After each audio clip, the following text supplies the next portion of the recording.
reforçar a vigilância revolucionária, tarefa vital do partido. Publicado no novacultura.info em 2 de maio de 2025.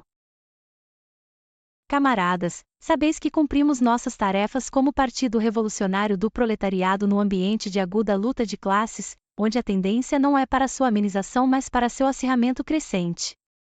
Marchamos para sérios combates, para lutas duras e difíceis. Isto evidentemente não nos assusta, mas nos obriga a ser cada vez mais vigilantes diante dos reflexos inevitáveis dessas lutas nas fileiras de nosso partido. Sim, camaradas, deveis ter bem presente que quanto mais as lutas se desenvolverem e se aprofundarem e quanto mais desesperada for a situação de nossos inimigos, tanto maiores serão os perigos de diversão, provocação e conspiração contra o partido, tanto maiores serão os perigos de conluios de arrivistas, capituladores e divisionistas dentro do partido. Mais que nunca, camaradas, devemos tomar firmemente em nossas mãos a tarefa honrosa de reforçar por todos os meios, nas fileiras do partido, a vigilância revolucionária, de combater sem piedade as manifestações de todo gênero de oportunismo e sectarismo, de denunciar e extirpar os elementos nacionalistas burgueses, nacional-reformistas, capituladores, desagregadores e agentes do imperialismo, quaisquer que sejam as bandeiras sob as quais se ocultem. Mais que nunca necessitamos estreitar os laços que nos unem dentro do partido, transformando mais e mais as fileiras do partido num bloco monolítico em torno do Comitê Nacional. E, camaradas, dia a dia nosso partido dá passos mais firmes no sentido de seu fortalecimento orgânico, político e ideológico, no sentido de suas ligações mais estreitas com as grandes massas. Nosso partido é o Partido da Paz. Comanda nosso povo na defesa ativa da paz, denuncia incansavelmente a alienação da soberania nacional e o caráter guerreiro e de traição do governo Vargas, serviçal direto dos imperialistas americanos, não vê sacrifícios ao dar sua contribuição para fazer fracassar os monstruosos planos de agressão yankees contra a União Soviética, contra nosso povo, contra os povos do mundo inteiro. Nosso partido é o partido das liberdades democráticas, da luta contra a carestia da vida, pela terra aos camponeses e pelas reivindicações da classe operária e do povo. E, por isso mesmo, o partido da unidade. Unidade nas empresas e nos sindicatos, no campo e nos bairros populares, entre os jovens e as mulheres, ampla unidade de todos os setores patrióticos e dos partidários da paz. É o partido da Frente Democrática de Libertação Nacional. Nosso partido é o partido que luta contra o atual governo de guerra, de fome e terror contra o povo, contra a odiosa dominação americana, é o partido que luta por um governo democrático popular, um governo de paz, de independência nacional e de liberdade para o povo. Nosso partido é o partido de Prestes, o grande patriota e internacionalista, inspirador e dirigente de nossas lutas libertadoras. É o partido de heróis e de mártires como Luiz Bispo e Jofre, Godoy e Zélia Magalhães, heróis e mártires de cujo sangue brotarão copiosas colheitas, é o partido das esperanças do nosso povo que não quer a guerra, a matança de homens, a dor das mães, das esposas, das irmãs, das crianças. Justamente por isto nosso partido é tão odiado pelos atuais governantes brasileiros e pelos imperialistas americanos, justamente por isto os provocadores de guerra lançam-se com tanta fúria contra os comunistas. Quanto mais acesa é a luta, tanto mais inescrupulosos são os métodos da reação imperialista contra nosso partido, desde os métodos de terror fascista até os métodos mais sutis e camuflados de infiltração e conquista de elementos em nossas fileiras. De um lado, a reação desenvolve uma intensa luta aberta, através de campanhas de imprensa, por meio de mentiras, repressão, prisões, assassinatos, procurando criar um ambiente de terror e de pânico. De outro lado, a reação intensifica, por todos os meios, seus métodos quinta-colunistas contra o partido, suas táticas diversionistas e desagregadoras, seu trabalho de provocação e espionagem, procurando infiltrar-se ou ganhar adeptos em nossas fileiras, agir diretamente ou influenciar tais ou quais elementos, explorar cada fraqueza ideológica, política ou orgânica existente para desacreditar os organismos e os dirigentes, o ritmo de nosso trabalho político ser de massa, para isolar o partido das massas, para enfraquecer e desagregar o partido. Nenhuma espécie de luta da reação imperialista, entretanto, jamais conseguiu deter a vontade de luta e a combatividade militante de nosso partido no cumprimento de sua missão histórica. Ele se retempera e avança, a despeito de tudo, à frente das lutas de massas, aumentando sua influência e sua autoridade. a classe operária, o povo brasileiro, todos os explorados e oprimidos veem cada vez mais no Partido Comunista seu único defensor, veem nos comunistas os combatentes intrépidos que se colocam, em todas as circunstâncias, à frente de seus interesses, veem em Prestes seu líder querido, sua grande esperança. Enquanto isso, vem o Brasil sendo submetido à mais odiosa colonização e servidão americana. As classes dominantes seguem uma política de guerra, de militarização crescente, de entrega das riquezas nacionais aos imperialistas yanquis, de miséria e terror contra as massas trabalhadoras e populares. Diante do nosso povo se colocam imperiosamente problemas fundamentais: contribuir para a manutenção da paz, conseguir a libertação nacional do jugo imperialista, a liquidação do latifúndio, a abolição do sistema semifeudal e semicolonial de nossa economia. São estes problemas que foram enfrentados pelo nosso partido, de maneira justa e vigorosa, no Manifesto de agosto de 1950. Afirmamos então ser perfeitamente realizável a tarefa de lutar contra a guerra e pela paz até o fim, contra a odiosa opressão americana, por um governo democrático popular.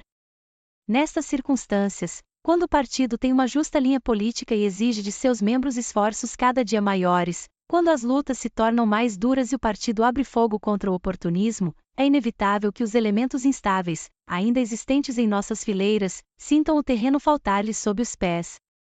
Isto acontece particularmente com uma parte dos elementos que chegam ao partido vindo dos meios pequeno-burgueses, com aqueles elementos pequeno-burgueses que são portadores de modos de vida e de hábitos inteiramente estranhos ao proletariado revolucionário. Sem dúvida alguma, como mostra nossa própria experiência, muitos dos elementos de origem pequeno-burguesa que, por seu espírito combativo e suas inclinações revolucionárias, vêm ao partido, superam seu individualismo, suas incompreensões e oscilações, subordinam, voluntária e conscientemente, toda a sua vida, seus desejos e interesses à vida, aos desejos e interesses do Partido Revolucionário do Proletariado. Reeducam-se, fazem esforços sinceros para elevar-se à compreensão dos pontos de vista proletários de classe, procuraram assimilar e aplicar corretamente a doutrina marxista-leninista-stalinista. Podem tornar-se por isso bons militantes e dirigentes do partido, lutadores proletários abnegados e consequentes, consagrados de corpo e alma à causa do partido, da classe operária e do povo. Há, entretanto, outra parte de elementos pequeno-burgueses, membros do partido, que não procura assimilar sincera e corretamente o marxismo-leninismo-stalinismo, não faz esforços para se levar aos pontos de vista e aos métodos de trabalho proletários, resiste, de uma ou de outra maneira, em libertar-se de suas origens e concepções sociais, continua aferrada obstinadamente à ideologia da camada social a que pertence e conserva suas ligações de classe estranhas ao proletariado. Nessas condições, tais elementos não poderão jamais chegar a ser lutadores proletários, a compreender o papel e a importância do partido. São esses, em geral, os portadores, dentro do partido, do espírito de vacilação e oportunismo, do espírito de desmoralização e incerteza, são esses os elementos que oscilam permanentemente entre a exaltação e o abatimento. Este estado de espírito tem sua expressão concreta nas crescentes ilusões de classe diante das manobras demagógicas dos atuais governantes que, a serviço dos imperialistas americanos, fazem esforços desesperados para enganar e conservar sob sua influência as grandes massas trabalhadoras. Este estado de espírito se revela claramente nas hesitações e recuos diante das campanhas de intimidação da reação imperialista, na tremenda vulnerabilidade às concepções alheias aos interesses do proletariado. No derrotismo diante das dificuldades, nas dúvidas permanentes diante da menor nuvem que vem surgir no horizonte, nos desvios da linha política e dos princípios do partido. Nas condições atuais do mundo, dividido em dois campos, e quando a Revolução Democrático-Popular no Brasil, de cunho agrário e anti-imperialista, só pode ser dirigida pelo proletariado, é geralmente entre esses elementos de origem pequeno-burguesa, que não foram ganhos para a ideologia do proletariado, onde se manifestam as tendências mais nocivas ao movimento revolucionário. Muitos passam ao nacional-reformismo, transformam-se em porta-vozes das mais variadas concepções e tendências antipartidárias, provocam disputas dentro do partido, lutam contra os interesses de classe do proletariado, caem abertamente no capitulacionismo. Resvalando para essas posições, paqueiam diante da luta revolucionária e da pressão do inimigo de classe, degeneram inteiramente, transformam-se em instrumentos dóceis nas mãos da reação e do imperialismo.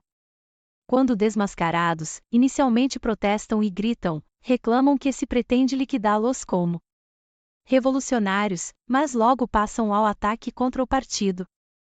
São esses elementos que constituem fundamentalmente a fonte do fracionismo e da desagregação, a fonte dos conluios contra o partido e do trabalho de sapa realizado pelo inimigo de classe nas fileiras do partido. Este é justamente o caso do renegado José Maria Crispim.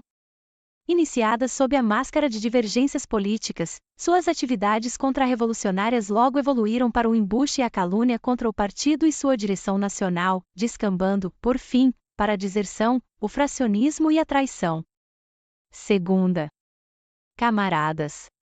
A atuação de José Maria Crispim no partido caracterizou-se sempre por concepções e atitudes pequeno-burguesas, reveladas em sucessivas manifestações oportunistas, ora de direita e ora de esquerda, como em profundas incompreensões sobre o caráter e o papel do partido. Atuando em 1937, em São Paulo, deixou-se envolver, temporariamente, por elementos fracionistas que tentaram desagregar o partido. São conhecidas suas posições liquidacionistas de 1942 a 1945.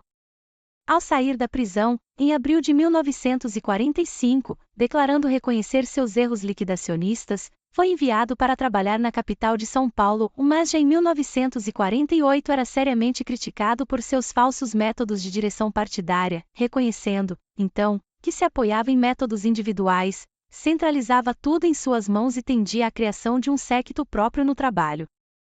Com a reviravolta da orientação política do partido, em janeiro de 1948, Crispim adotou posições golpistas e aventureiras no Rio Grande do Sul, onde se encontrava à frente do partido, substituindo a política comunista de massas pela ação isolada e sectária de pequenos grupos. Criticado pela direção nacional, reconheceu em palavras seus erros. Declarando-se de acordo com o Manifesto de Agosto, foi enviado para Pernambuco, mas aí não confirmou suas palavras com atos concretos, isto é, com a efetiva e justa aplicação da linha do partido. Pelo contrário, Crispim incorreu novamente em desvios esquerdistas, passando mais tarde para posições caracteristicamente de direita.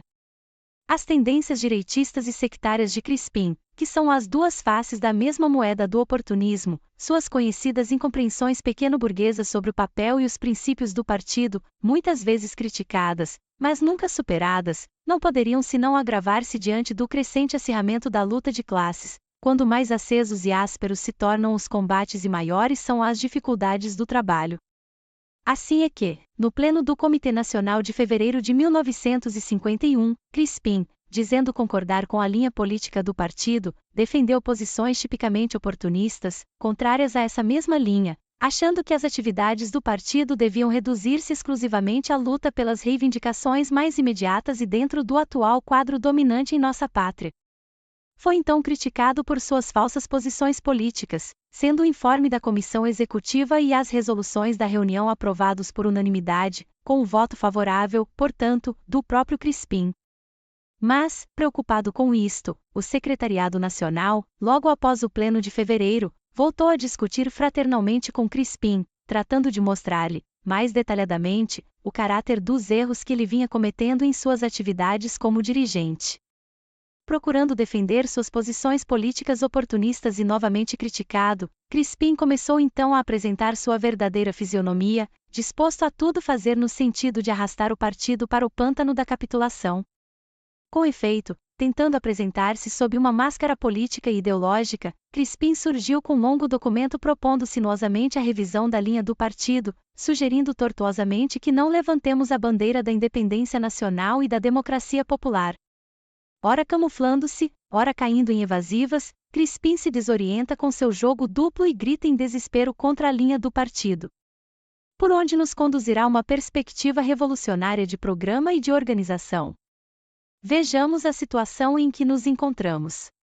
É um fato indiscutível que estamos diante de um governo de traição nacional, de latifundiários e grandes capitalistas, de carestia e terror contra a classe operária e o povo. É um fato que os atuais governantes preparam aceleradamente o país para a guerra e realizam uma política de militarização total de nossa pátria. É um fato que a política exterior do governo não é uma política de paz independente, mas uma política de guerra e de completa submissão aos imperialistas belicistas norte-americanos, tendo transformado o Brasil numa peça do bloco agressivo da ONU. É um fato que os imperialistas yankees dominam nosso país, roubam nossas riquezas, pisoteiam nossa soberania, procuram ocupar totalmente nossas bases com seus destacamentos militares.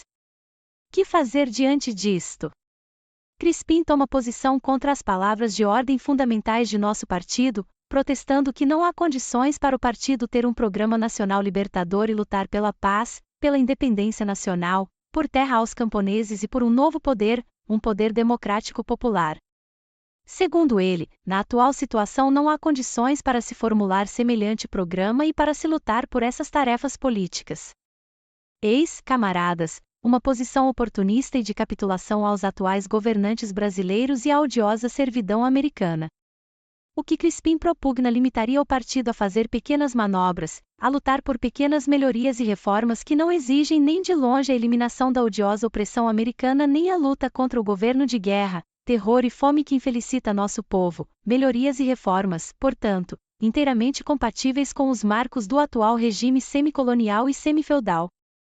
Os objetivos de Crispim, sem dúvida alguma, coincidem perfeitamente com os métodos demagógicos do governo de Vargas, serviçal dos imperialistas americanos, que procura fazer concessões insignificantes às massas e lançar mão de todos os ardis possíveis em seus esforços desesperados para desviar as massas da luta ativa e consequente pela paz, por pão, terra e liberdade, pela independência nacional e por um governo democrático popular.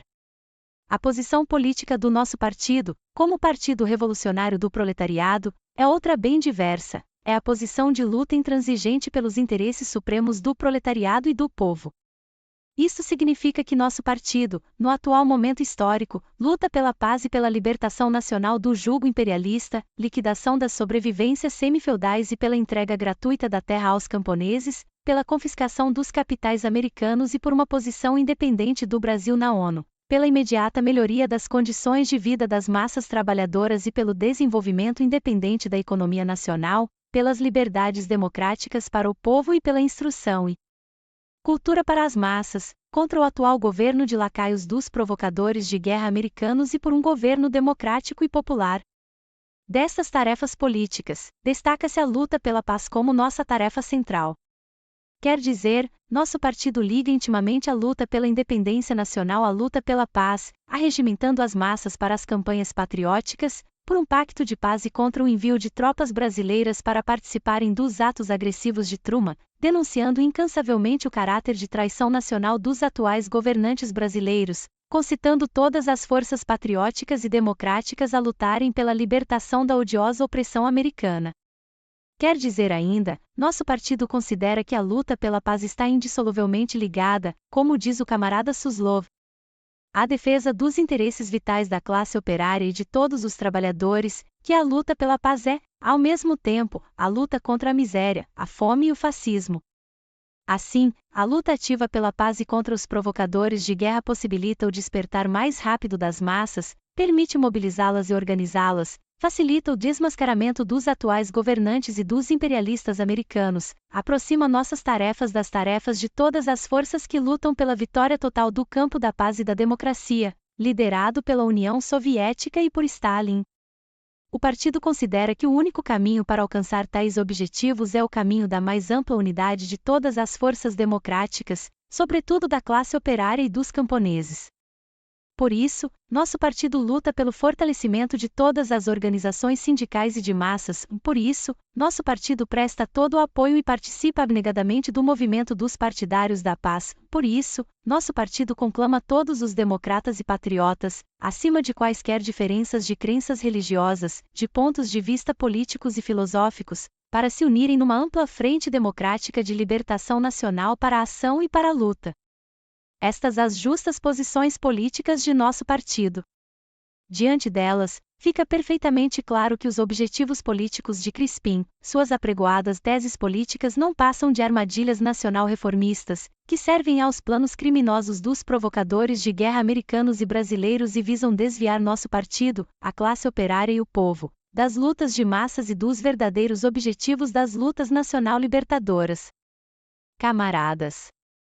Com o intuito de defender seus pontos de vista, Crispim volta ao passado, procura fazer uma interpretação a seu modo da história de nosso partido, falsifica a história do partido para tentar encobrir suas posições políticas de 1942 a 1945 e a verdadeira atuação dos liquidacionistas. Como é sabido, naquele período, quando a existência do partido se impunha mais do que nunca, numerosos elementos combatiam a existência do partido e lutavam abertamente contra o partido e sua direção.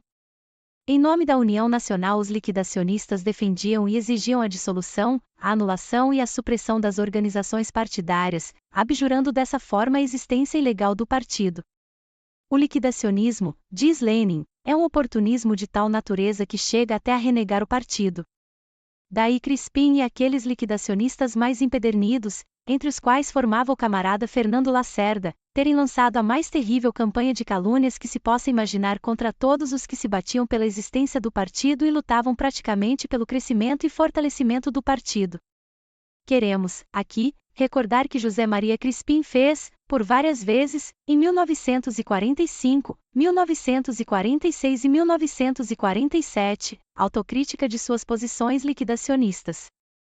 Assim, por exemplo, em abril de 1946, ele dizia que o liquidacionismo havia sido um processo de degeneração política que condenava o partido, e que reconhecia então a extensão e gravidade do erro e da falsa posição a que fora levado por falta de compreensão do que é disciplina consciente do partido, do que é o centralismo e a democracia interna, por falta de compreensão do que é o partido, de seu papel dirigente, e falta de confiança na classe operária. Se ele agora passa a defender novamente suas antigas posições liquidacionistas, isto demonstra somente que eram hipócritas suas autocríticas, que concordou com as críticas do partido unicamente para permanecer em nossas fileiras. As tentativas de justificar e defender suas posições liquidacionistas conduziram Crispim aos mais infames ataques ao partido. E do ataque ao partido, Crispim descamba para as mais torpes calúnias contra a direção nacional. Como vedes, camaradas, a comissão executiva viu-se diante de atitudes sumamente graves da parte de José Maria Crispim. Apesar de tudo, não tínhamos, até então, nenhuma prova concreta de que Crispim estava com o propósito deliberado de aferrar-se em seus erros e insultos, não aceitar as deliberações da direção nacional, afastar-se de seus deveres partidários e transformar suas falsas posições e suas calúnias em plataforma fracionista e em luta aberta contra o partido. Partindo dessa apreciação, a comissão executiva decidiu, logo após o pleno do Comitê Nacional de junho, do qual Crispim participou sem manifestar quaisquer divergências sobre o informe e as resoluções em debate, exigir dele a comprovação das graves acusações contra o partido e sua direção e uma autocrítica de suas atitudes capitulacionistas e antipartidárias. Isto para podermos submeter todo o caso ao debate e resolução do Comitê Nacional. Procurando justificar-se, Crispim concordou, embora defendendo seus pontos de vista políticos, em cumprir as deliberações tomadas a seu respeito pela comissão executiva. Para trabalhar na elaboração dos documentos exigidos, ficou à disposição da comissão executiva, livre de quaisquer outras tarefas partidárias. Mas, em meados de agosto, o Secretariado Nacional tomou conhecimento de que Crispim, ludibriando a boa-fé da direção e violando a disciplina do partido, estava distribuindo subrepticiamente sua plataforma política, radicalmente contrária à linha do partido, como também, procurando contato com elementos do partido, no Rio e em São Paulo, a fim de estabelecer com eles relações antipartidárias. Diante disto, o Secretariado Nacional dirigiu-se a Crispim marcando prazo para que cumprisse a resolução da comissão executiva, tendo ele então respondido com evasivas. Tornava-se evidente que Crispim não tinha nenhum desejo de cumprir a deliberação da comissão executiva nem de discutir francamente suas questões no único órgão partidário em que ele poderia discutir, isto é, no Comitê Nacional, mas que estava tão somente procurando ganhar tempo e enganar a direção superior do partido. Com efeito, tendo o Secretariado Nacional insistido sobre o cumprimento da resolução, Crispim dirigiu uma carta à comissão executiva, em princípios de outubro, onde dizia claramente que não se sentira obrigado a cumprir a resolução da comissão executiva, e que havia tomado a deliberação de trabalhar sob sua responsabilidade pessoal para abrir uma frente de massas de luta pela paz. Cortou todas as ligações com a direção nacional e desapareceu. Infringia, assim, Crispim os mais elementares princípios partidários, o abandonava, assim, Crispim suas responsabilidades de membro efetivo do Comitê Nacional e desertava das fileiras do Partido Comunista. Insubordinando-se contra uma resolução da comissão executiva, Crispim violou grosseiramente a disciplina partidária. As resoluções da direção nacional, de acordo com os princípios que regem o Partido Comunista, são leis invioláveis, não só para os órgãos partidários como para todos e cada um dos seus membros. Subordinação incondicional do militante à organização partidária, obediência absoluta à maioria e aos órgãos superiores do partido são alicerces da disciplina do partido. A disciplina, obrigatória e igual para todos, é a base da própria existência do partido como organização única e coesa, que visa um objetivo único. Sem disciplina não se pode ter assegurada a ordem e a unidade nas fileiras do partido. Sem disciplina o partido não pode agir como um só homem, como um todo único. Sem disciplina nada se pode fazer de útil, nenhuma vitória pode ser conquistada. Sem disciplina o partido seria um joguete oscilando de acordo com as vontades individuais as mais diversas. Seria reduzido a um agrupamento inconsistente e incoerente, incapaz de dirigir a menor luta da classe operária, quanto mais sua libertação total. Por isso o partido exige de cada comunista, sem qualquer exceção, a observância da mais rigorosa disciplina partidária. Sob nenhum pretexto e em nenhuma circunstância o partido pode permitir que se viole a sua disciplina. Tal ato é incompatível com a condição de comunista. O que debilita, por pouco que seja a disciplina férrea do Partido do Proletariado, diz Lenin, ajuda de fato a burguesia contra o proletariado. Se assim é, quem viola como Crispim a disciplina do partido, serve realmente aos inimigos do proletariado e de nosso povo. Ao desertar, Crispim perdeu todos os direitos partidários. Não há comunista fora do partido, não há comunista sem pertencer a uma organização do partido e nela trabalhar, não há comunista sem se subordinar incondicionalmente aos princípios do partido. O camarada Stalin nos ensina que só pode ser considerado membro do partido aquele que considera seu dever fundir seus desejos com os desejos do partido e atuar em conjunto com o partido. Separando seus interesses dos interesses do partido, deixando de atuar no conjunto harmônico do partido, fugindo de suas responsabilidades perante o partido, Crispim rompe todos seus laços com o partido, deixa, portanto, de ser membro do Partido Comunista. Assim, violando os princípios pelos quais se rege o partido, desertando do partido, Crispim fugiu à discussão na Comissão Executiva e no Comitê Nacional das questões que levantou, fugiu à responsabilidade por suas calúnias e por suas grosseiras falsificações da história do partido, fugiu à responsabilidade de seus erros diante do partido, fugiu à comprovação de seus infames ataques ao partido e aos órgãos superiores do partido. Isto por si só já seria bastante para desmascarar os embustes e as calúnias de Crispim, pondo no seu farisaísmo para com o partido, sua traição ao partido. Mas desde que desertou do partido, Crispim meteu-se no manto de um novo Messias e tudo faz para formar seu rebanho de ovelhas negras. São evidentes suas atividades fracionistas contra o partido. Procura contatos individuais com elementos do partido, difunde infames e calúnias a torto e a direito, explora descontentamentos e vaidades, utiliza-se de carreiristas e aventureiros, apoia-se em elementos afastados e expulsos do partido, tenta semear a confusão política e ideológica no seio de algumas organizações do partido, realiza todos os esforços para criar entre militantes de base do partido um clima de desconfiança na direção nacional do partido e de indisciplina no partido. Seu trabalho, portanto, tem um objetivo claro, empregar todas as armas para ver se cria condições para formar um centro dirigente paralelo e diversionista, a fim de tentar abalar a combatividade e a força unida do partido.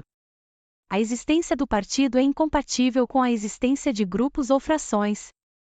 Expressando os interesses homogêneos da classe operária e baseado nos princípios harmônicos do marxismo-leninismo e stalinismo, o partido não pode ser um ajuntamento casual e amorfo de diferentes grupos, frações, etc., mas uma organização de combate unida, ligada pela disciplina consciente, igualmente obrigatória para todos os seus membros, uma organização única e coesa, que atua segundo um plano único e uma direção única. Jamais podem existir duas correntes, duas linhas políticas e dois centros dirigentes no Partido Revolucionário do Proletariado. Seria o mesmo que admitir como justa a ruptura da unidade do pensamento e de ação no partido, seria o mesmo que permitir a desagregação e decomposição do partido. É justamente por isso que qualquer tentativa para minar a disciplina e a unidade do partido, qualquer intento fracionista favorece aos inimigos do partido e da classe operária. O grande Lenin dizia: É necessário que todo operário consciente compreenda claramente o caráter pernicioso e inadmissível de todo fracionismo, o qual conduz inevitavelmente, na prática, ao rompimento do trabalho harmônico e aos intentos acentuados e repetidos dos inimigos, que se infiltram nas fileiras do partido, com o objetivo de estimular dissensões dentro deste e servir-se delas para os fins da contra-revolução. O dever primordial de todos os membros e organismos do partido é, portanto, manter acima de tudo a unidade do partido, lutando implacavelmente contra qualquer ação hipócrita e fracionista, como a que atualmente realiza o desertor José Maria Crispim. O dever primordial de todos os membros e organismos do partido é cumprir rigorosamente a disciplina partidária, execrando publicamente todo fracionista e traidor do partido. Camaradas, o fato de Crispim, ao desertar do partido, ter se ligado a Frederico Bunimani, elemento que, segundo declarações do próprio Crispim numa biografia em abril de 1946, capitulou diante da polícia de São Paulo em 1941 e delatou vários elementos de base e dirigentes. O fato de Crispim ter ainda se ligado a Leonardo Reutemann a outros tipos semelhantes, expulsos do partido como indignos de pertencerem às fileiras do movimento revolucionário do proletariado, para com eles organizar um grupo fracionista contra o partido, tudo isso mostra claramente que Crispim enveredou conscientemente pelo pântano da traição aos interesses do Partido Comunista, do proletariado e do povo brasileiro. Em suas atividades fracionistas, Crispim vem procurando influenciar membros do partido, tentando convencê-los da necessidade de uma discussão ampla da linha do partido e da realização de um congresso do partido. O que ele pretende é a revisão de nossa justa linha política e que todo partido, de cima a baixo, se envolva no debate de suas pretensas teses políticas, ou melhor, de sua plataforma fracionista. Este é um velho método utilizado por todo fracionista para tentar decompor o partido por dentro. Se nosso dever é considerar como indispensável a livre discussão de todas as questões dentro do partido e assegurar a todos os seus membros o direito de livre crítica, nosso dever também é não permitir jamais que desertores e fracionistas venham ao partido para difamar e denegrir militantes e dirigentes, para minar a unidade e a disciplina de nossas fileiras. O que as discussões no partido visam, por princípio, é despertar ao máximo a iniciativa e atividade dos membros do partido, é elevar seu senso de responsabilidade em relação à causa do partido, é fazer com que as massas do partido se sintam donas do partido.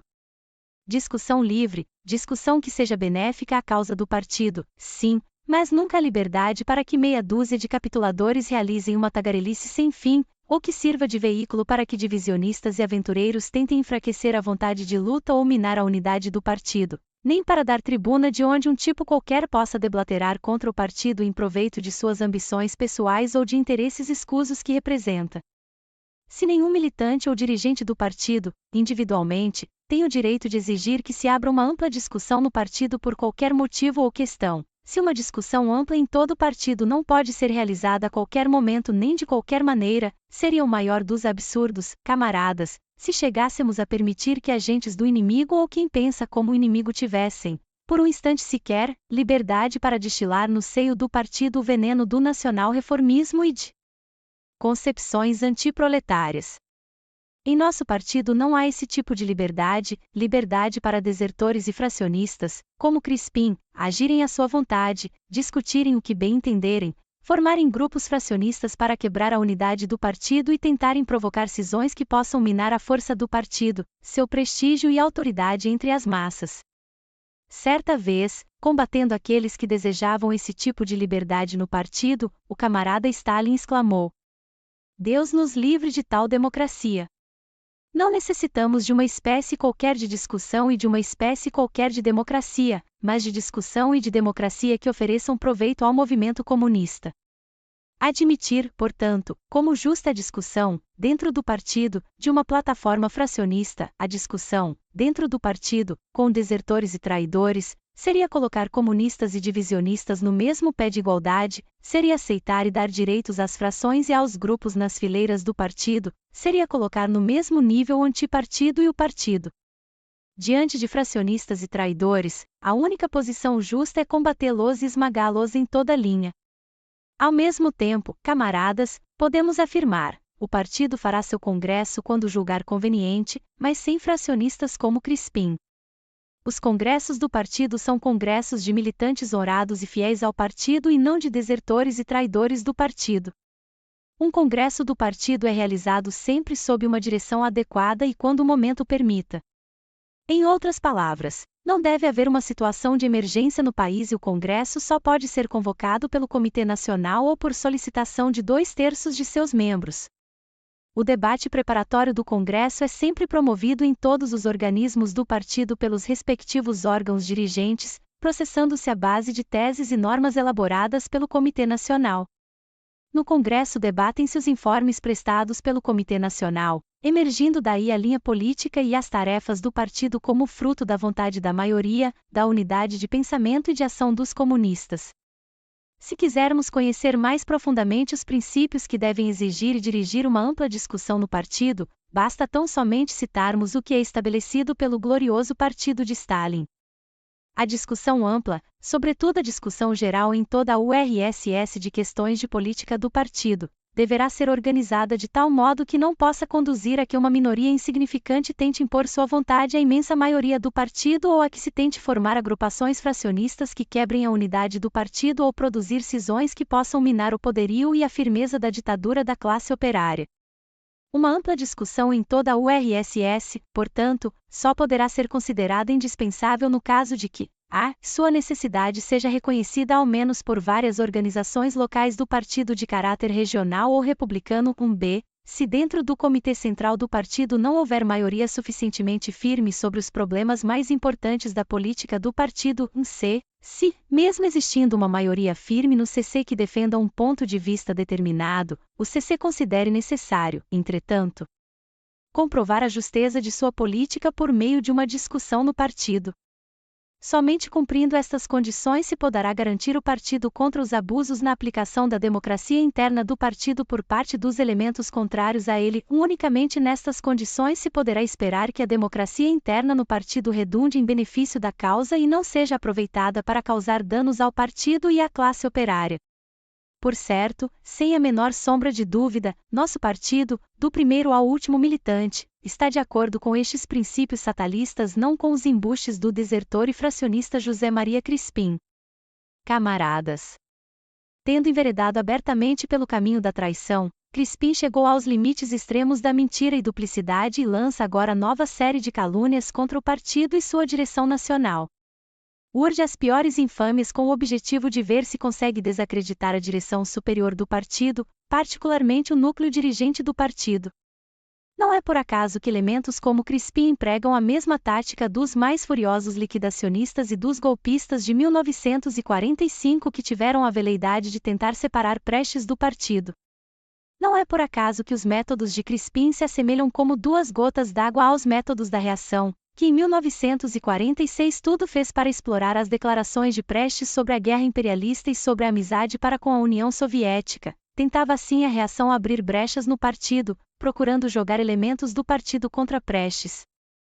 Não é por acaso, também, que esses ataques e calúnias coincidam com os ataques e calúnias que enchem diariamente as colunas da imprensa vendida ao imperialismo. Sim, camaradas, nada disto é por acaso. É a luta dos que querem dividir o partido, minar a unidade de suas fileiras, enfraquecer sua ação política. É a luta dos inimigos do proletariado contra a fortaleza do proletariado. Caluniando o partido e defendendo uma plataforma contra-revolucionária, dirigindo um grupo fracionista contra o partido, Crispim se coloca na posição de um agente do imperialismo americano, perfila-se entre os traidores da classe operária, passa para o campo da reação, do imperialismo e da guerra. É como renegado e traidor, que deve ser estigmatizado impiedosamente por todo o nosso partido. Camaradas. O caso de Crispim não é o primeiro que surge na história de nosso partido. O partido é um organismo vivo e não está nas nuvens, ele existe e luta no seio da própria vida social, cercado de classes e camadas sociais não proletárias. O partido está, portanto, sempre sujeito à penetração, em suas fileiras, de uma ou de outra maneira, de elementos estranhos e mesmo hostis à causa da classe operária. Devemos estar lembrados do que aconteceu em 1937, em São Paulo. Ali os agentes do inimigo conseguiram penetrar no partido, mascararam-se habilmente, trabalharam anos seguidos, ganharam adeptos, corromperam, Cercaram-se de amigos pessoais, através de um trabalho persistente e aproveitando as dificuldades por que passava o partido, chegaram a dominar postos chaves da direção estadual e mesmo algumas posições na direção nacional. Às vésperas do golpe parafascista de Vargas de 10 de novembro, passaram então ao ataque contra o partido, não ainda abertamente, mas apresentando uma plataforma política exigindo a mudança da linha do partido, a substituição da direção nacional e a realização imediata de uma conferência nacional do partido. Combatidos e desmascarados, surgiram com sua verdadeira face, agentes trotskistas a serviço da camarilha de Vargas e do imperialismo. Devemos estar lembrados que, sob a pressão do inimigo de classe, elementos como Cilo Meirelles e Oswaldo Costa ou como Caetano Machado, desertaram do partido e traíram a causa do proletariado, passando-se abertamente para o lado da reação e do imperialismo. Ainda recentemente, com a volta à ilegalidade, tivemos o caso de Milton Caires de Brito, ex-membro da comissão executiva. Diante das perseguições da reação contra os comunistas, esse elemento revelou-se pusilânime, caiu em pânico, desertando acovardado das fileiras do partido. Todos esses elementos foram oportunamente desmascarados, afastados e expulsos do partido e com isso o partido se fortaleceu e se prestigiou. Não há dúvida, camaradas, a conspiração do renegado e traidor José Maria Crispim contra o partido será também totalmente esmagada. A montanha não se abala com o silvar da serpente. Fiel aos ensinamentos do marxismo-leninismo e stalinismo, nosso partido saberá cerrar mais ainda suas fileiras e travar a luta impiedosa, sem quartel, contra todos os inimigos do proletariado, quaisquer que sejam as bandeiras e camuflagens com que se apresentem. E o partido sairá sempre triunfante. Terceira. Camaradas. Ser vigilantes mais que nunca, ser vigilantes contra o trabalho do inimigo de classe, eis a tarefa que o partido exige de todos seus militantes na presente situação. Precisamos reconhecer francamente que reina ainda muito pouca vigilância revolucionária no seio do partido. Embora a comissão executiva tenha compreendido, desde o pleno do Comitê Nacional de fevereiro de 1951, que se encontrava diante de um capitulador e defendido com firmeza os interesses do partido, a verdade é que Crispim, pelos sucessivos erros cometidos, devia ter sido, há muito, pelo menos afastado dos postos importantes que ocupará. Se examinássemos os quadros mais pelo que fazem do que pelo que dizem, mais pelos resultados reais de seu trabalho do que pela simples confiança pessoal, por certo descobriríamos mais facilmente os impostores e adventícios, capituladores e divisionistas, que, como Crispim, possam ainda existir infiltrados em nossas fileiras. Se levássemos mais em conta o passado dos elementos, teríamos há mais tempo verificado que Frederico Bunimani, hoje principal acólito de Crispim, havia traído o partido desde 1941, capitulando diante da polícia, delatando quem conhecia como comunista em São Paulo. Se controlássemos não só a vida partidária como a vida particular dos quadros, há muito tínhamos apurado que Celso Cabral, hoje desmascarado como delator e traidor do partido, desde 1947 vinha frequentando bordéis, atitude incompatível com a condição de comunista, com a agravante de viver na ilegalidade e ocupar postos de direção. Ainda hoje muitos camaradas são afastados de tarefas importantes onde fracassaram sem que exijamos um exame autocrítico aprofundado ou sem que examinemos atentamente as causas de suas reincidências nos mesmos erros. O espírito de displicência em relação à repetição de desvios e falhas já várias vezes criticados, a resignação perante os defeitos e os fracassos sucessivos no trabalho, a benevolência para com os delatores e traidores, as desculpas para prisões aparentemente justificáveis, as atitudes descuidadas e levianas no trabalho conspirativo e diante dos segredos partidários, a cegueira política diante de certas ocorrências estranhas, todas essas manifestações se podem infelizmente observar ainda em muitos camaradas do partido, mesmo em quadros dirigentes. Muitos camaradas não se apercebem da atuação daninha de capitulacionistas e desagregadores, nem mesmo do trabalho do inimigo. Tudo isto expressa uma séria e perigosa negligência política e ideológica, falta de vigilância revolucionária que pouco melhorou mesmo depois do desmascaramento da camarilha de provocadores e espiões chitistas na Iugoslávia e da revelação das diversas conspirações dentro dos partidos comunistas irmãos das democracias populares. Estas conspirações, no entanto, não foram conluios fortuitos, fazem parte de uma conspiração internacional adredemente preparada pelo imperialismo americano contra os partidos comunistas de todos os países e a luta geral pela paz. Como vedes, camaradas, presentemente entre nós a vigilância é ainda subestimada. E é de vigilância constante que necessitamos em nossas fileiras. Suponhamos mesmo que os capituladores e fracionistas sejam poucos, como de fato são, que haja poucos provocadores e espiões mobilizados atualmente contra nosso partido, isto significaria na verdade que a vigilância pudesse ser subestimada? Stalin deu resposta a essa pergunta há 14 anos. Para fazer mal e para causar prejuízos, não é preciso um grande número de indivíduos. Reflitamos sobre nossa experiência e vejamos os sérios danos que causou ao partido um só elemento como Miranda, em 1935, com seu aventureirismo e sua posterior capitulação e traição. Ou como Honório de Freitas Guimarães, em 1940, tipo aventureiro e estranho ao proletariado. 2 ou 3 provocadores habilmente infiltrados nas oficinas de nossos órgãos centrais, nos causaram não poucos prejuízos em 1950. Para construir uma célula, por exemplo, despendemos muito esforço e tempo para desorganizar seu trabalho ou levar todos, seus membros à prisão não é necessário mais que um provocador. Não devemos, portanto, nos consolar com a ideia de que somos muitos enquanto são poucos os possíveis provocadores infiltrados em nossas fileiras ou os aventureiros e divisionistas.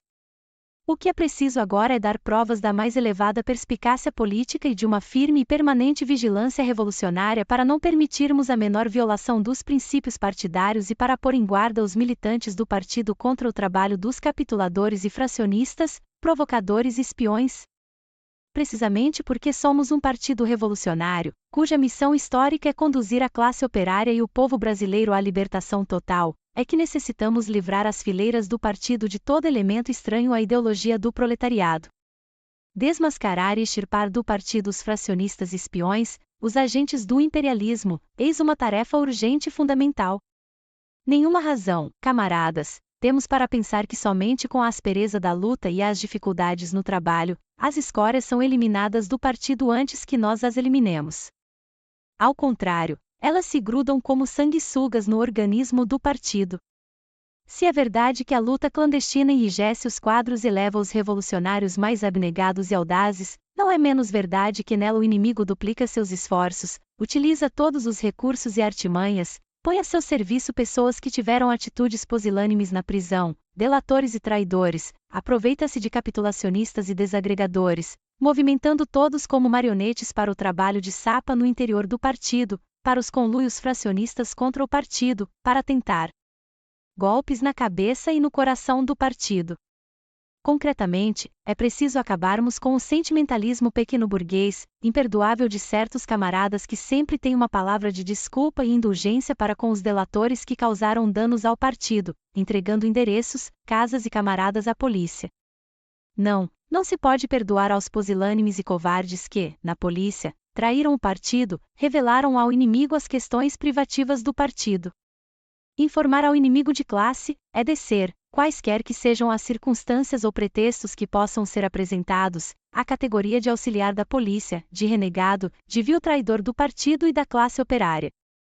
Os organismos do partido devem, sem perda de tempo, examinar criteriosamente tais casos e expurgar sem piedade o que lhe é estranho e indesejável. Sem dúvida, devemos saber distinguir sempre um amigo de um inimigo. Sob nenhum pretexto podemos permitir que se confundam alhos com bugalhos.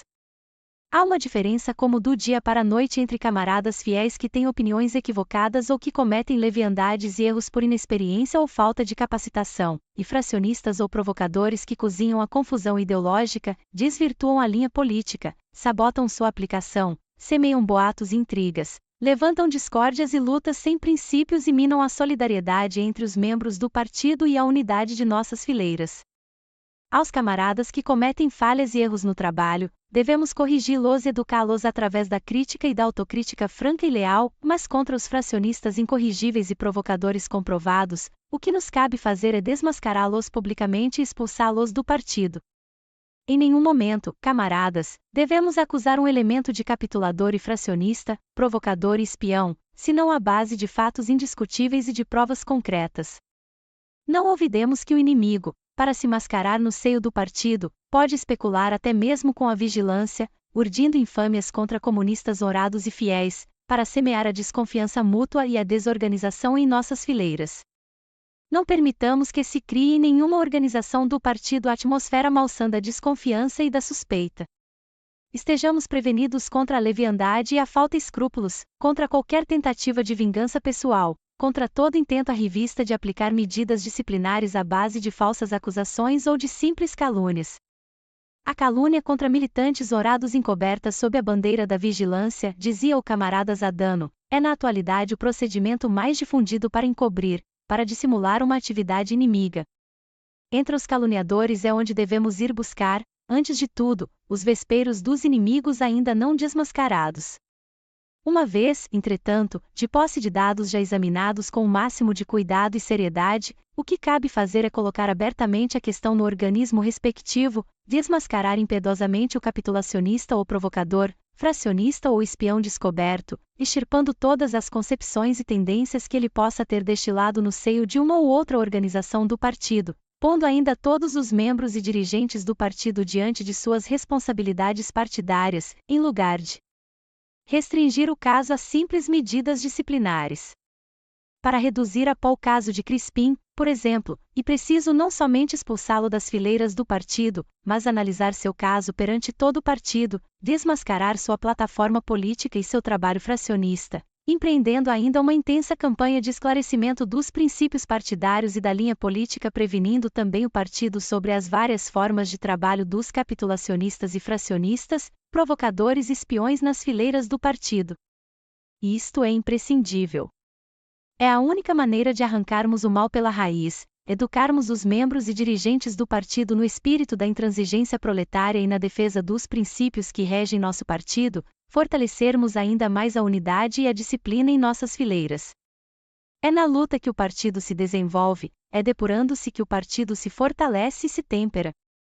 A árvore se torna mais forte e dá melhores frutos quando dela se eliminam os parasitas e quando se cortam os galhos que apodreceram. Limpando nossas fileiras dos capitulacionistas e traidores, partimos da consideração que não podemos suportar, no seio do partido, tais elementos, assim como não se pode suportar uma úlcera num organismo, são travar uma luta implacável contra a reação e contra o imperialismo americano, tendo dentro do Estado-Maior da classe operária, dentro de sua fortaleza de vanguarda, capitulacionistas e traidores. É cair, diz o grande Stalin, na situação de quem se vê entre dois fogos, atacado, ao mesmo tempo, pela frente e pela retaguarda. É fácil compreender, diz ainda Stalin, que a luta, nessas circunstâncias, só pode levar à derrota. O modo mais fácil de tomar uma fortaleza é atacá-la de dentro. Para alcançar a vitória, é preciso, em primeiro lugar, limpar o partido da classe operária, seu Estado-Maior dirigente, seu posto avançado, aos capitulacionistas, desertores, renegados e traidores. Cultivemos, pois, o ódio proletário de classe contra os que desertam e traem o partido, convencidos de que todos eles são inimigos da causa da classe operária e do povo, inimigos da paz, da independência nacional, da democracia popular e do socialismo. Camaradas, a luta pelo reforçamento da vigilância revolucionária exige, igualmente, que elevemos a um ponto mais alto a luta pelo desenvolvimento e fortalecimento político, ideológico e orgânico do partido. Quanto mais elevado for o nível político dos militantes e dirigentes do partido, tanto menores serão as possibilidades de ação dos capituladores e fracionistas, dos agentes do imperialismo, em nossas fileiras, tanto maiores serão nossas possibilidades para desmascará-los e expurgá-los, por mais bem camuflados que se encontrem. Elevar nosso nível político significa desenvolvermos uma luta sistemática pela assimilação e aplicação da justa linha política do partido. Neste sentido, são poucas ainda as direções e organizações do partido que têm uma vida política intensa e ligada à realidade viva do meio onde atuam. Os documentos do partido são estudados de maneira insuficiente, quase sempre se discute a linha política à base de generalidades e não para se tomar medidas concretas para sua efetiva aplicação. A ajuda política aos organismos e militantes, apesar de vir melhorando sensivelmente nestes últimos tempos, é pequena ainda, já que poucos são os conselhos necessários e oportunos que se transmite para tal ou qual problema decisivo em um momento dado. Sendo assim, Como nossos militantes podem se familiarizar com os elementos essenciais da linha do partido e se tornar capazes de perceber o trabalho daqueles que desvirtuam nossa política e sabotam conscientemente sua aplicação junto às massas? Apesar da situação de ilegalidade em que nos encontramos, necessitamos, por cima de tudo, assegurar uma vida política intensa às direções e aos organismos do partido, assegurar a discussão e o estudo dos materiais e da imprensa do partido. Diante de cada situação ou questão surgida, é preciso abrir, sem protelações e sem esperar as ordens vindas de cima, uma perspectiva política clara para os militantes, fornecendo-lhes tarefas concretas, dando enfim indicações e argumentos políticos a cada um dos camaradas cuja compreensão política e experiência revolucionária não estejam ainda à altura de sua abnegação e seu espírito de sacrifício. Ali onde o nível político se eleva, camaradas, ali onde se defende firmemente a linha, ali onde se aplica corretamente a linha, também ali o inimigo tem dificuldades de meter o focinho, também ali não há clima para proliferarem os capitulacionistas e fracionistas. Tenhamos sempre em conta, camaradas, que os inimigos nunca se apresentam inicialmente tais quais são, com seu programa, com suas concepções, organizando a luta aberta contra o partido. O inimigo deixaria de ser perigoso se aparecesse abertamente como tal, desde o primeiro momento, uma vez que isto significaria seu rápido desmascaramento. O inimigo mascara-se habilmente, trabalha com sutileza, semeia com uma mão e colhe com a outra, usa duplicidade, disfarça sua ação com juramentos e declarações altissonantes de fidelidade ao partido. É sabido que, diante do espírito revolucionário do proletariado da União Soviética, os capitulacionistas e fracionistas, em diferentes épocas, procuraram dissimular sua ação criminosa com uma ideologia pretensamente revolucionária. Inimigos como Brauder e Tito realizaram seu trabalho de provocação e de traição, sob a bandeira de supostos novos caminhos para o socialismo, sem necessidade de fortes partidos marxista-leninistas nem de ditadura do proletariado, nome de um pretenso marxismo criador e sob o pretexto de servir à unidade nacional para a guerra contra o eixo nazifascista. Foi que se espraiou sutilmente o veneno do liquidacionismo em 1942 no Brasil. É sob a bandeira de pseudo-luta ideológica que o traidor José Maria Crispim vem realizando seu trabalho fracionista contra o partido. Como descobrir esses lobos sempre vestidos em peles de cordeiro? A rica e sábia experiência do Partido Bolchevique nos ensina que somente elevando constante e sistematicamente nosso nível ideológico, é que podemos nos proteger da miopia política, da incapacidade em perceber as manobras nocivas e as artimanhas sutis do inimigo. A elevação do nível ideológico é o melhor antídoto contra qualquer tipo de veneno destilado subrepticiamente pelo inimigo em nossas fileiras. É o antídoto para a luta contra as tendências que possam se manifestar no seio do partido, do nacional-reformismo ou do cosmopolitismo, ambas grandemente nocivas, porque desarmam ideológica e politicamente o partido para a luta consequente pela paz, a independência nacional e a democracia popular. Daí decorre a necessidade urgente de ampliarmos mais e mais o trabalho de formação ideológica de nossos quadros, abrir novas escolas, criar novos cursos, organizar círculos de leitura, iniciar um amplo trabalho de propaganda, realizar conferências educativas, formar professores qualificados, planificar novas edições de livros e folhetos de divulgação marxista, estimular o estudo individual, que é um método essencial e provado de assimilação da teoria do proletariado. Nosso trabalho ideológico deve servir fundamentalmente para que os quadros do partido possam orientar-se em qualquer situação, compreender para onde e como se desenvolvem os acontecimentos, compreender os fenômenos inerentes à luta de classes, compreender corretamente as tarefas políticas do partido e aplicá-las com justeza.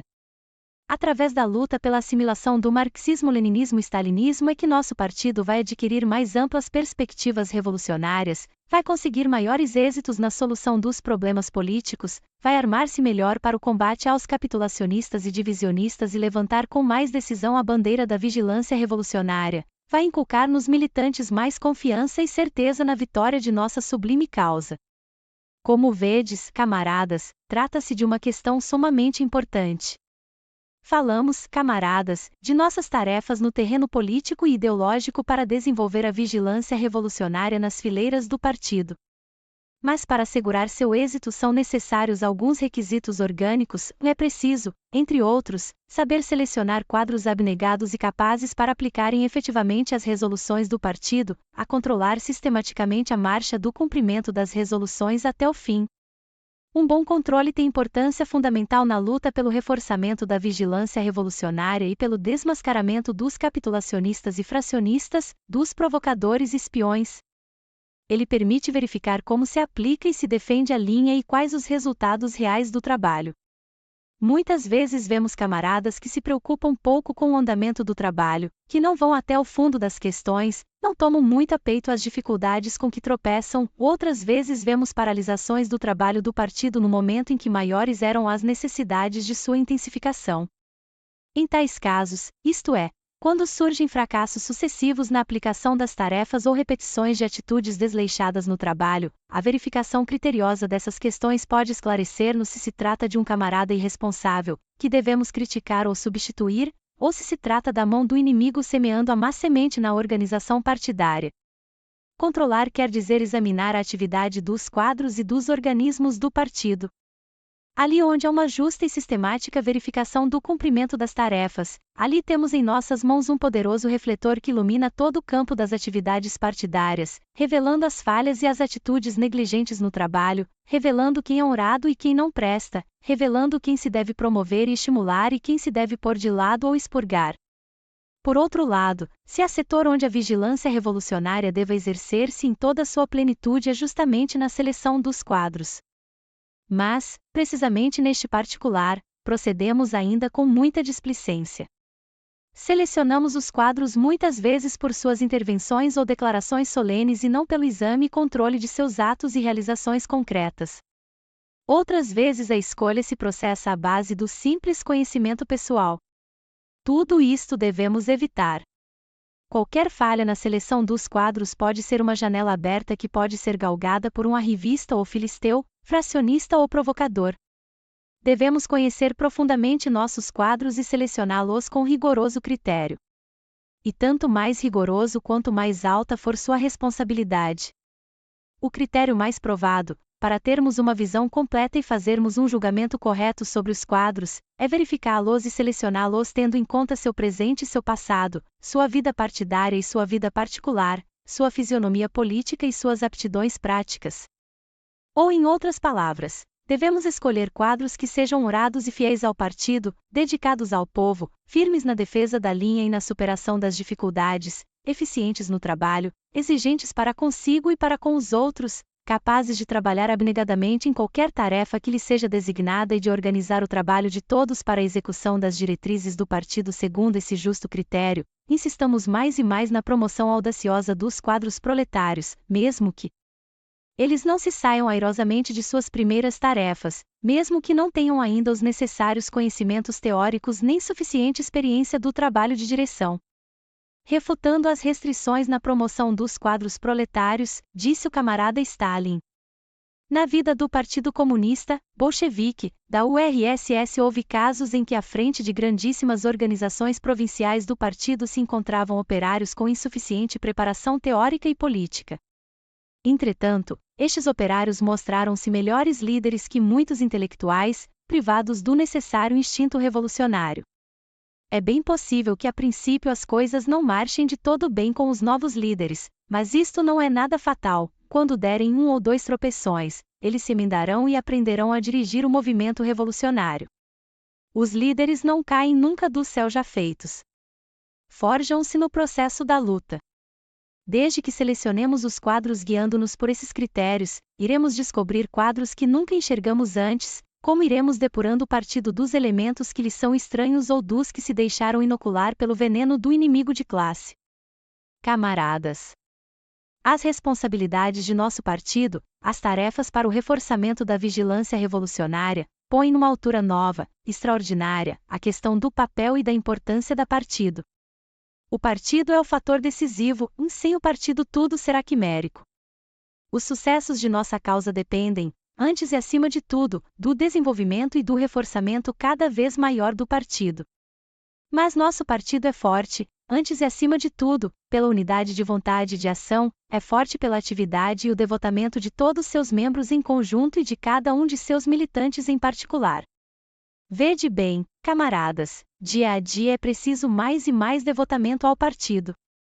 Não é por acaso que os inimigos do partido tentam desesperadamente dirigir seus golpes especialmente contra a unidade do partido. Eles sabem que o rompimento da unidade do partido mesmo por um fio, pode possibilitar derrotas no trabalho do partido e nas lutas do proletariado e do povo. A luta pela unidade do partido deve, portanto, ocupar o centro de nossas preocupações. Cada dia precisamos lutar com energias redobradas e de modo mais intransigente pelo reforçamento da unidade em nossas fileiras. Em nosso partido não há nem pode haver lugar para desagregadores nem para a menor tentativa divisionista. Não podemos permitir que se mine a vontade unitária de luta do partido, nem que se debilite por um instante sequer sua coesão interna. O sentido do trabalho de nosso partido não é um sentido qualquer, é o sentido da luta pela paz, a libertação nacional, a democracia popular e o socialismo.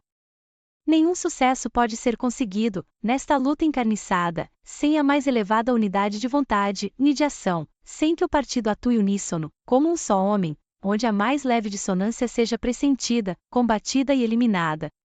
A unidade do partido, portanto, não consiste em pronunciar-se simplesmente a favor da unidade, em fazerem-se declarações solenes sobre a unidade. O princípio da unidade no partido é um princípio concreto e que consiste em defender a unidade da organização partidária, a unidade ideológica e política, a unidade na aplicação prática da linha política junto às massas.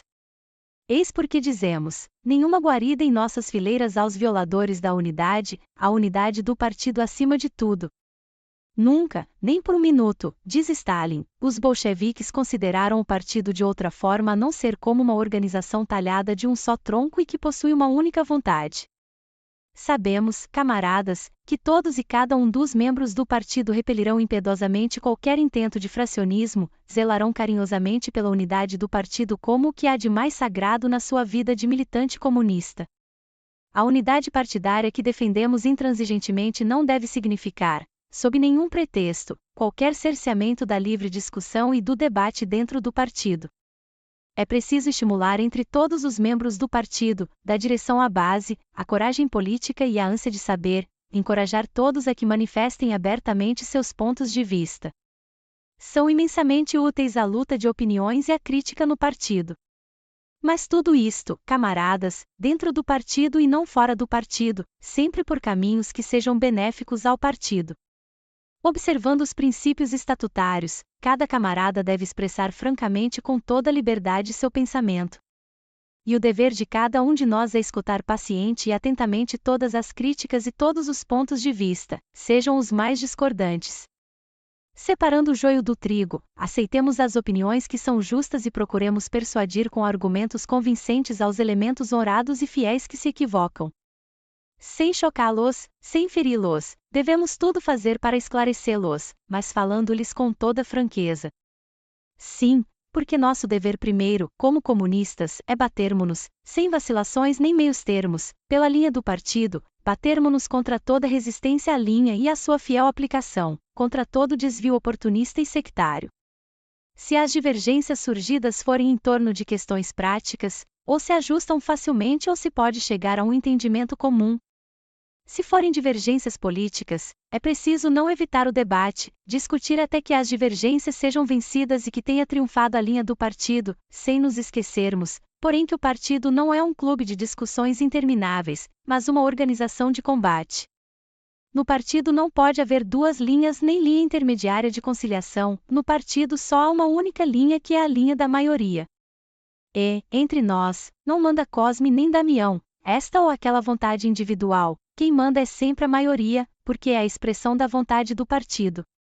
A persistência de um camarada em seus pontos de vista não pode, portanto, por um só instante, ser separada da obediência incondicional que deve ao seu organismo partidário, à maioria e aos órgãos superiores do partido.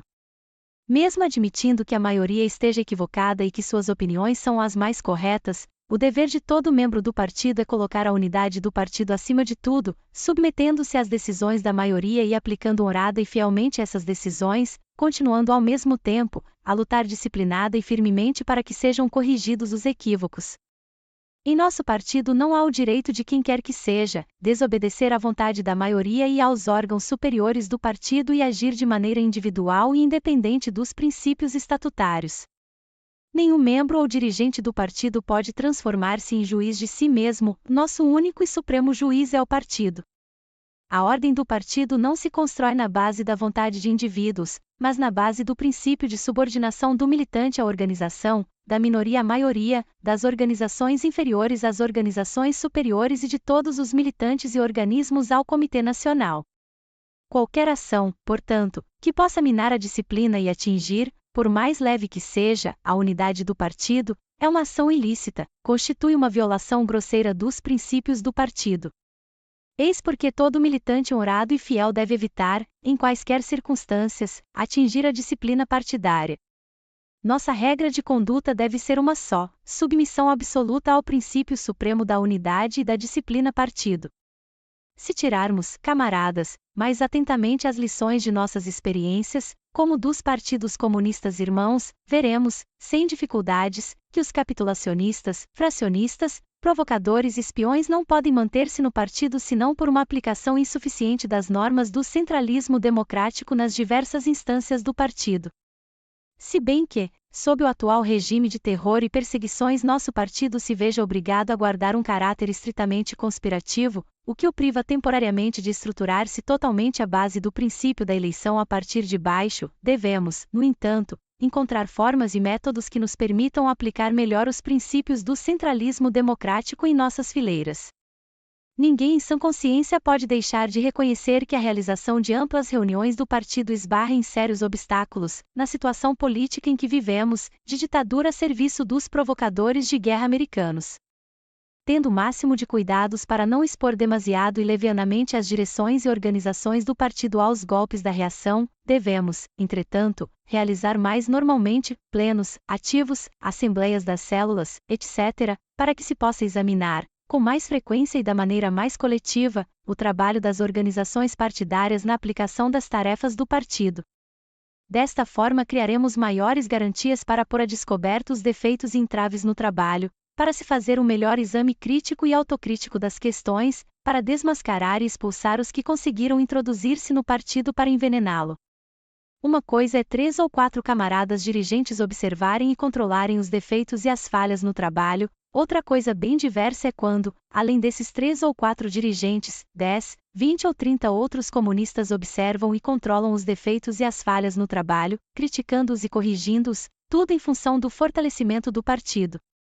Neste caso é maior a garantia de que sejam cometidos menos equívocos a erros, de que sejam evitadas as surpresas, de que os fenômenos negativos estranhos ao partido sejam apontados a tempo e tomadas as medidas adequadas para sua eliminação. As direções devem, assim, como método normal de trabalho, interessar vivamente os membros do partido no exame das atividades de seus respectivos organismos, despertando maior vigilância e espírito de responsabilidade no trabalho, estimulando mais e mais a crítica e autocrítica. O desenvolvimento da crítica e autocrítica se reveste de uma necessidade imperiosa. A crítica e autocrítica são uma arma revolucionária, um método provado, que nos possibilita tanto estimular e desenvolver as qualidades revolucionárias dos militantes e dirigentes honrados e fiéis, como expelir implacavelmente do partido tudo que lhe seja estranho e que ainda persista em suas fileiras. Cada comunista deve utilizar mais e mais a crítica e autocrítica, para a melhoria constante e crescente das atividades partidárias. A amizade pessoal entre camaradas ou as relações de família não podem ser de modo algum motivo para esconder as falhas no trabalho ou encobrir os defeitos mútuos. O fato de uma pessoa pertencer ao círculo de nossa amizade familiar não a isenta de cometer falhas ou mesmo sérios erros. Nesse caso, a amizade não pode prevalecer, já que o partido, para um comunista, está acima de tudo. Um comunista não pode ser como Jano, o deus da mitologia grega, isto é, ter 2 caras, uma para o partido e outra para o amigo. Isto seria a liquidação do militante, porque o levaria a não ser sincero para consigo mesmo, uma vez que é capaz de esconder as falhas de seu amigo em prejuízo da própria causa que abraçou e a que jurou fidelidade. A duplicidade não é ornamento, mas degradação. O partido exige de cada um de nós, antes e acima de tudo, sinceridade, sentido de honra revolucionária, não encobrir defeito dos outros em prejuízo do partido, mas revelá-los e criticá-los abertamente perante o próprio partido. Se a crítica e autocrítica são para purificar o partido, para superar os erros e as debilidades, se são para expurgar o que lhe é estranho e o que apodreceu, devemos tomá-las sempre com o máximo de seriedade, como a força motriz do desenvolvimento do partido. Neste terreno existem duas atitudes perigosas a que devemos atualmente prestar atenção e combater: tomar a autocrítica como um religioso toma a confissão ou tomar a crítica como um método de meter ao pau. Tanto uma coisa como a outra são estranhas à verdadeira crítica e autocrítica comunista. A primeira atitude é perigosa porque toma a autocrítica como uma absolvição periódica e barata dos pecados, com direito, portanto, de a pessoa continuar tendo a mesma conduta errônea. A segunda atitude é também perigosa porque transforma a crítica num jogo de desferir golpes a torto e a direito em camaradas que cometem faltas, amedrontando os quadros, quebrando sua personalidade. As críticas em nosso partido são leais, apropriadas e bem orientadas. As críticas não são para debilitar o trabalho, nem denegrir camaradas, nem tampouco para criar ambiente de intrigas, desconfianças e minar a unidade no partido. As críticas são para fortalecer a organização do partido, aumentar a solidariedade entre os militantes e desenvolver o trabalho. Nunca se deve exagerar e avultar os defeitos, mas criticando, buscar sempre o que há de valioso na pessoa, suas qualidades positivas, procurando fazer o militante ir para diante, transformando seus hábitos e sua consciência. Devemos ajudar solicitamente os camaradas honrados e fiéis que cometeram erros e foram criticados, fazendo tudo para esses camaradas não perderem a iniciativa e a combatividade. Quem já lutou sem cometer erros? É preciso, portanto, facilitar todos os meios para os camaradas criticados fazerem sua autocrítica na realização prática das tarefas. Em nosso partido não se acusa nem se pune aos que não insistem nos erros ou aos que se equivocaram, e em nosso partido esses elementos são criticados, exige-se que se corrijam e nada mais. O partido só não tem contemplação e só pune aos que se aferram obstinadamente em seus erros, insistem neles, não aceitam as deliberações da maioria e se afastam da linha e dos princípios partidários ou transformam seus erros em plataformas fracionistas e em luta contra o partido. Eis porque ali onde a crítica e a autocrítica, a vigilância revolucionária se aguça, os quadros se retemperam e os inimigos não encontram guarida. Mas o desenvolvimento da crítica e da autocrítica depende da boa organização do trabalho no interior do partido, depende da atenção que se dedica aos membros do partido, depende, em última análise, da atenção que se dê ao trabalho celular do partido. O fortalecimento das atuais células e a rápida organização de novas células, especialmente nos núcleos proletários e nas concentrações camponesas, revestem-se de uma importância cada dia maior. É inútil pensar que se pode reforçar o partido sem reforçar as células, sem criar novas células. Certos camaradas têm ainda hoje uma posição displicente em relação a este problema fundamental. Mas como, a não ser por meio das células, poder-se-á assegurar melhor e mais eficiente vigilância revolucionária no vasto campo das atividades partidárias? Nada melhor do que as células para controlar a atuação de cada membro do partido, nada melhor do que as células para conhecer tão a fundo a vida de cada elemento do partido. Nenhum membro do partido, portanto, fora de sua célula, nenhum membro do partido sem uma tarefa para executar e de cuja realização deve estar obrigado a prestar contas em sua célula. A primeira obrigação estatutária de um comunista é trabalhar abnegadamente numa célula e cumprir fielmente as tarefas estabelecidas pelo partido. Se as células são o ponto de apoio principal para o trabalho do partido, a tarefa central das direções consiste em dar indicações precisas para se recrutarem bons elementos e para se aumentar o número de ativistas em cada organismo, consiste em saber fazer crescer o número de células e fortalecer as células já existentes. O papel das direções é fundamentalmente saber ensinar as células a coordenar organizadamente a atuação de seus membros para que eles tenham todas as possibilidades de atuar junto às massas, organizando-as e levando-as à luta. Quanto mais fortes forem nossas células e quanto mais elevada for a atividade militante de cada membro do partido, tanto menores serão as possibilidades do inimigo se intocar em nossas fileiras, tanto maiores serão os êxitos do partido em todos os setores de suas atividades revolucionárias. Acrescentemos a tudo isto: os comunistas não concebem a luta pela elevação da vigilância revolucionária e pelo reforçamento contínuo do partido, reduzindo-se, estreitando-se, encerrando-se entre si mesmos como num claustro. Ao contrário, a força que nos torna invencíveis é a ligação estreita e ampla com as massas, tendo com as massas mil contatos e desempenhando junto a elas nossa missão de vanguarda.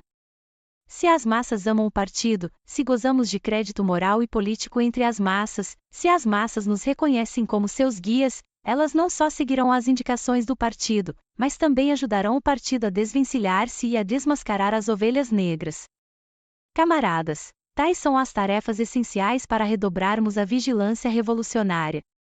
Elas ajudarão, sem dúvida, a temperar e educar os membros do partido, já que a grande escola é a própria luta, é a luta pela aplicação de nossos princípios e de nossa linha política, é a luta contra as dificuldades, é a luta contra as menores manifestações de oportunismo, é a luta contra todos os que negam as questões essenciais da política do partido, contra os que utilizam o exame destas questões para fazer um trabalho de sapa contra esta mesma política, contra a direção do partido e para tentar abalar suas fileiras de aço. A experiência demonstra que a luta para descobrir, isolar e alijar do partido os capitulacionistas e divisionistas, provocadores e espiões, solda ainda mais nossas fileiras, transformando-as num só bloco monolítico. O mais profundo amor e devotamento ao partido e ao povo, uma só vida dedicada ao partido e ao povo, um repúdio e combate às lutas sem princípios, aos mexericos, às intrigas, às calúnias, aos que falam contra o partido e sobre os segredos do partido, uma atitude inflexível em defesa da unidade do partido e rigorosa observância da disciplina partidária, honradez e fidelidade provadas nas lutas, nas prisões e na execução das tarefas, eis o que devemos exigir no partido, eis o que significa espírito de partido. Camaradas, examinamos aqui os problemas da vigilância revolucionária em nossas fileiras, indicamos as medidas que precisam ser postas em prática para defender o partido no trabalho insidioso dos inimigos de classe, estamos certos de que o debate das experiências analisadas, muito poderá contribuir para tornar ainda mais forte e combativo nosso glorioso partido. A vigilância revolucionária, diz o órgão do Bureau de Informação, é uma necessidade vital para um partido marxista-leninista, e sem ela o partido da classe operária não pode desenvolver-se normalmente. Ela nos é tão necessária quanto o ar que respiramos. Ela torna inexpugnável ao inimigo a fortaleza do proletariado que orienta e dirige em nosso país as lutas libertadoras da classe operária e do povo. O capitalismo moribundo se debate em atroz agonia. A fase de seu sangrento domínio chegou ao fim, ante a marcha inexorável da história. Mas ele resiste e luta desesperadamente como tudo que está condenado ao desaparecimento. E nessa luta emprega todos os recursos, os mais vis, os mais monstruosos, contra as forças novas que se levantam para destruí-lo e construir uma sociedade verdadeiramente bela e feliz. O alvo principal de seu ódio são a classe operária e seu partido de vanguarda. Nosso partido, camaradas, jamais temeu a luta. Cerra suas fileiras e vai ao combate. E no combate afasta e expulsa os que dele não se mostrarem indignos. O partido é a auréola do militante. Fora do partido, os que eram grandes se tornam pequenos, os gigantes se transformam em anões. Aumentam, camaradas, nossas responsabilidades como dirigentes do partido. O partido exige de cada membro do Comitê Nacional firmeza e clarividência política, intransigência em face dos inimigos de classe e ante todo e qualquer desvio da linha e dos princípios partidários, devotamento ilimitado ao marxismo-leninismo e stalinismo e aos interesses da classe operária e do povo, amor e fidelidade à União Soviética e ao grande Stalin, ódio ardente aos incendiários de guerra americanos e seus agentes brasileiros, como dirigente supremo, entre um congresso e outro, o Comitê Nacional deve ser os olhos de lince do partido. Levantemos bem alto a bandeira da vigilância revolucionária, cujo símbolo é a unidade. Unidade de cima a baixo no partido. Unidade em torno do Comitê Nacional e do camarada Prestes, nosso grande e heróico dirigente. Unidade para a vitória. O Partido Comunista do Brasil é indestrutível e invencível. Informe apresentado por Diógenes Arruda no Pleno do CN do PCB em fevereiro de 1952, publicado na Problemas Revista Mensal de Cultura Política, número 39, março-abril de 1952. Obrigado por assistir. Não se esqueça de dar like, se inscrever no canal e compartilhar. Visite o novacultura.info para participar do nosso grupo do livro e assinar o jornal Rumos da Luta. Links na descrição.